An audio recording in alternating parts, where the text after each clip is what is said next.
First చేయాల్సిన పని ఏంటి అంటే యూపీఎస్సీ సివిల్ సర్వీసెస్ ఎగ్జామ్ ఇచ్చినటువంటి నోటిఫికేషన్ని ప్రాపర్గా చదివామా లేదా. ఎప్పుడైతే మనం ఆ నోటిఫికేషన్ని ప్రాపర్గా చదువుతామో యూపీఎస్సీ సివిల్ సర్వీసెస్ ఎగ్జామ్ నుంచి ఎలాంటి క్యాండిడేట్ని సెలెక్ట్ చేసుకోవాలనుకుంటుంది అనే విషయాన్ని చాలా క్లియర్ కట్గా మెన్షన్ చేస్తుంది. అక్కడి నుంచి జర్నీ అనేది స్టార్ట్ అవుతుంది sir.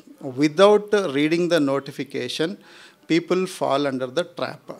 One more thing sir, ఎందుకంటే ఆర్ట్స్ బ్యాక్గ్రౌండ్ వాళ్ళకి ఈ సబ్జెక్ట్స్ అనేటువంటివి ఫెమిలియర్గా ఉంటాయి. మరి మీరు కోచింగ్ కూడా అవసరం లేదు, సెల్ఫ్ ప్రిపరేషన్ కూడా రిలే అయ్యి కూడా మీరు ఎగ్జామ్ అనేటువంటిది రాయొచ్చు అనేటువంటి మాట చెప్తున్నారు. మరి సబ్జెక్ట్స్ అయితే చూసినట్లయితే ఎప్పుడో 10th క్లాస్లో చదివి ఉంటాం మన జాగ్రఫీ, హిస్టరీ, పాలిటీ కానివ్వండి, ఎకానమీ రిలేటెడ్ థింగ్స్ అనేటువంటివి. అసలు టర్మ్స్ కూడా గుర్తుండవు. మరి సెల్ఫ్ అసెస్మెంట్ కానివ్వండి, సెల్ఫ్ కోచింగ్ కానివ్వండి ఎంతవరకు ఉపయోగంగా ఉంటుందంటే what's your answer to this sir? Okay, ఇప్పుడు ఈ ఎగ్జామ్ అనేది జనరల్ స్టడీస్ అంటే హ్యుమానిటీస్ సబ్జెక్ట్ మీద మనకి ఎగ్జామ్ కండక్ట్ చేయడం జరుగుతుంది. అయితే నా బ్యాక్గ్రౌండ్ హ్యుమానిటీస్ లేదు, నేను ఎప్పుడో 10th వదిలేశాను. ఇప్పుడు నేను మొదలు పెట్టాల్సి వచ్చినప్పుడు నాకు కంపల్సరీ ఒక గైడెన్స్ అనేది అవసరం పడుతుంది అనే ఆలోచన రావడంలో తప్పు లేదు. అయితే సక్సెస్ రేట్ చూసినట్లయితే సివిల్ సర్వీసెస్లో సక్సెస్ అవుతున్న వాళ్ళు చూస్తే వాళ్ళ ఎడ్యుకేషనల్ బ్యాక్గ్రౌండ్ ఏంటి సార్?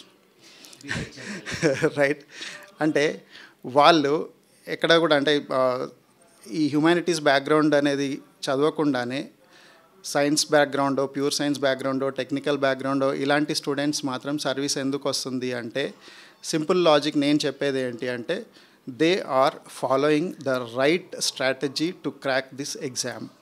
ఈ ఎగ్జామ్ని క్లియర్ చేయడానికి అవసరమైనటువంటి ప్రాపర్ స్ట్రాటజీ ఏంటి అనేది అడాప్ట్ చేసుకొని ఆ స్ట్రాటజీ ఫాలో అవ్వడం వల్ల క్లియర్ చేయడం అనేది జరుగుతుంది.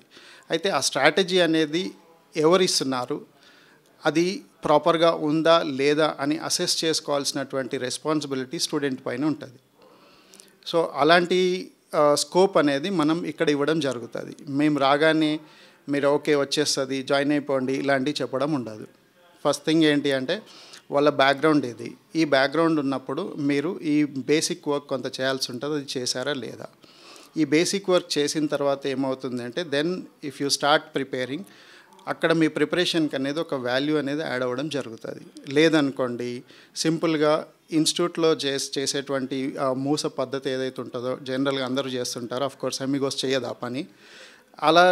అలాంటి దాంట్లో పడిపోయి ఏమవుతుందంటే 1 సంవత్సరమో 2 సంవత్సరాల తర్వాత వెనక్కి తిరిగి చూసుకుంటే ఏమవుతుందంటే మనం ఏం లాస్ అయ్యాము అనేది అప్పుడు రియలైజ్ అవ్వడానికి మనకి స్కోప్ కూడా ఉండదు.